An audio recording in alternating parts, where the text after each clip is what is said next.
بسم اللہ الرحمن الرحیم۔ حضرت مریم علیہ السلام کے حمل کی کیفیت یوں ہے کہ حضرت مریم علیہ السلام اپنی خالہ یا بہن کے گھر غسل کرنے کے لیے گئیں، پھر پردہ لٹکانا چاہتی تھیں کہ حضرت جبرائیل علیہ السلام ایک خوبصورت نوجوان کی شکل میں ظاہر ہوئے۔ حضرت مریم علیہ السلام نے دیکھا کہ یہ نامحرم میری طرف متوجہ ہے، تو حضرت مریم علیہ السلام نے اس سے فرمایا، میں پناہ مانگتی ہوں تم سے ساتھ اللہ کے اگر تو پرہیزگار ہے۔ حضرت جبرائیل علیہ السلام نے کہا، میں وہ شخص نہیں ہوں کہ جس سے تو ڈرے، میں اللہ کا فرشتہ ہوں، تجھ کو پاکیزہ لڑکا بخشنے آیا ہوں، جس کو قرآن پاک نے یوں بیان فرمایا ہے۔ ترجمہ: فرشتوں نے کہا، اے مریم، اللہ تعالیٰ تمہیں خوشخبری دیتے ہیں اپنی طرف سے ایک کلمے کی، اس کا نام مسیح عیسیٰ بن مریم ہوگا، وہ دنیا اور آخرت میں مرتبے والا ہوگا اور اللہ کے قریبی بندوں میں سے ہوگا، لوگوں سے باتیں کرے گا جب جھولے میں ہوگا اور جب پوری عمر کا ہوگا، اور وہ نیک بندوں میں ہوگا۔ حضرت مریم علیہ السلام نے جواب دیا، میرا بیٹا کیسے ہوگا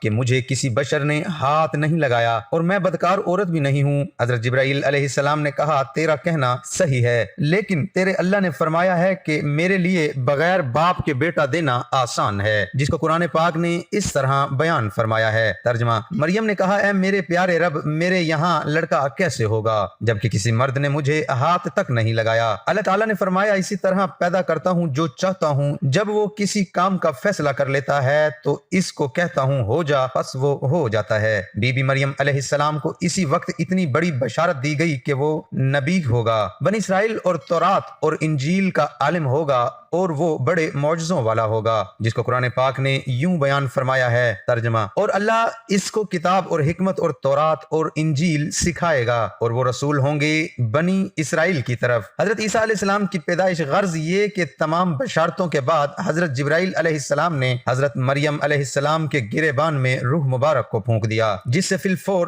حمل ہو گیا۔ حضرت مریم علیہ السلام نے فرمایا کرتی تھی کہ دوران حمل تنہائی میں حضرت عیسیٰ علیہ السلام مجھ سے باتیں کرتے تھے اور مجمع میں خدا کی تسبیح بیان کرتے تھے، حالانکہ آپ علیہ السلام ابھی پیٹ میں تھے۔ حضرت مریم علیہ السلام اور آپ کی خالہ صاحبہ جب آپس میں ملاقات کرتی تھیں تو ایسا معلوم ہوتا کہ خالہ کے پیٹ کا بچہ یعنی حضرت یحییٰ علیہ السلام بھانجی کے بچے یعنی حضرت عیسیٰ علیہ السلام کی طرف جھکتا ہے یعنی سلام کرتا ہے۔ یوسف نجار جو بی بی مریم علیہ السلام کے ماموں کا بیٹا تھا، وہ بیت المقدس میں عبادت کرتا رہتا تھا اور کبھی کبھی حضرت مریم علیہ السلام کو خالہ کے پاس پہنچاتا تھا۔ جب حمل کی حالت سے آگاہ ہوا تو اس نے بھی تحقیقات کی تو حضرت مریم علیہ السلام نے تمام واقعہ بیان کر دیا۔ جب ولادت کا وقت آ گیا تو حضرت مریم علیہ السلام کو قدرتی ندا ہوئی کہ اس شہر سے باہر چلی جاؤں، اگر تیری قوم تجھ کو اس کے وضع پر دیکھے گی تو تجھ کو اور تیرے فرزند کو قتل کر ڈالے گی۔ حضرت مریم علیہ بما یوسف نجار بیت المقدس سے روانہ ہو گئیں۔ حضرت جبرائیل علیہ السلام ان کی راہ پر تھے۔ جب 2 فرسنگ راہ قطع کی تو بیت اللہ میں پہنچے۔ تفسیر حقانی میں ہے کہ ایک پرانا مکان تھا جس میں خشک کھجور کا ایک درخت تھا،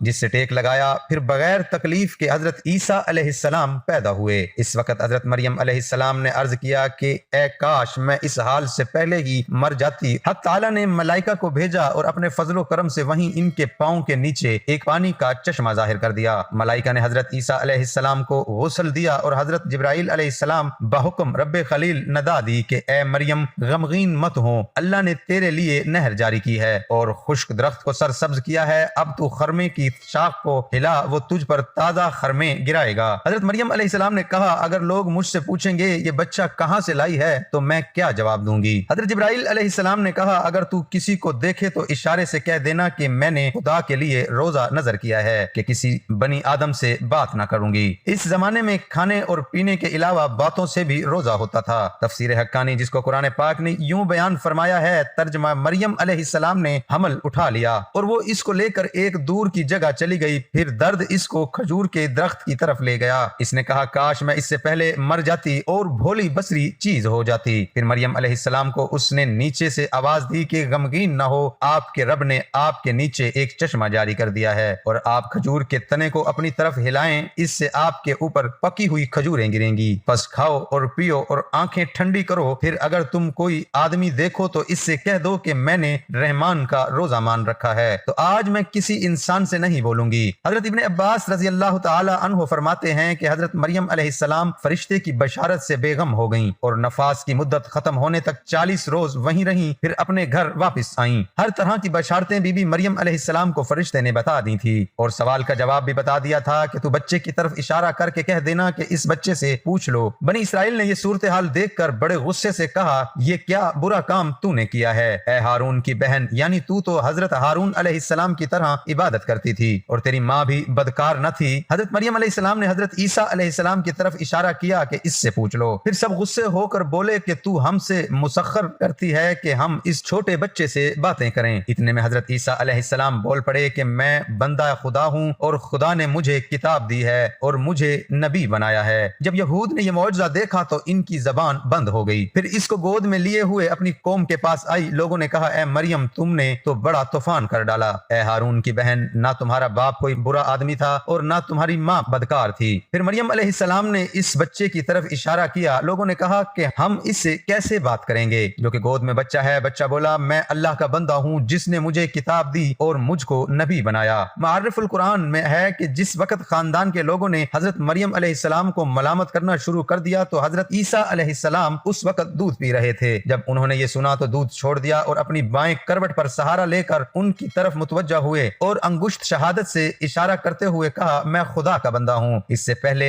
ہی لفظ میں حضرت عیسیٰ علیہ السلام نے اس غلط فہمی کو دور کر دیا کہ اگرچہ میری پیدائش ایک معجزانہ انداز سے ہوئی ہے مگر میں خدا کا بندہ ہوں تاکہ لوگ میری پرستش میں مبتلا نہ ہو جائیں۔ ان الفاظ میں حضرت عیسیٰ علیہ السلام نے اپنی شیر خوارگی کے زمانے میں اللہ کی طرف سے نبوت اور کتاب ملنے کی خبر دی۔ اس کا مفہوم یہ ہے کہ اللہ تعالیٰ نے یہ طے فرما دیا ہے کہ مجھے اپنے وقت پر نبوت و کتابت دیں گے، اور یہ بالکل ایسا ہے جیسا کہ رسول اللہ صلی اللہ علیہ وآلہ وسلم نے فرمایا کہ مجھے نبوت اس وقت عطا کر دی گئی تھی کہ جب حضرت آدم علیہ السلام پیدا بھی نہیں ہوئے تھے۔ اس کا مطلب بھی ظاہر ہے کہ اس کے سوا نہیں کہ عطائے نبوت کا وعدہ جو حضور صلی اللہ علیہ وآلہ وسلم کے لیے قطعی یقینی تھا، یہاں بھی اسی یقین کو عطائے نبوت کے لفظ ماضی سے تعبیر کر دیا گیا ہے۔ عطائے نبوت کا اظہار کرنے سے ان لوگوں کی بدگمانی رفع کر دی گئی کہ میری والدہ پر بدکاری کا الزام لگانا سراسر غلط ہے، کیونکہ میرا نبی کا ہونا اور مجھے رسالت کا ملنا اس کی دلیل ہے کہ میری پیدائش میں کسی گناہ کا دخل نہیں ہو سکتا۔ اللہ تعالیٰ سے دعا ہے کہ اللہ تعالیٰ میرا سنانا، آپ کا سننا اپنی بارگاہ رسالت میں قبول اور منظور فرمائے، آمین۔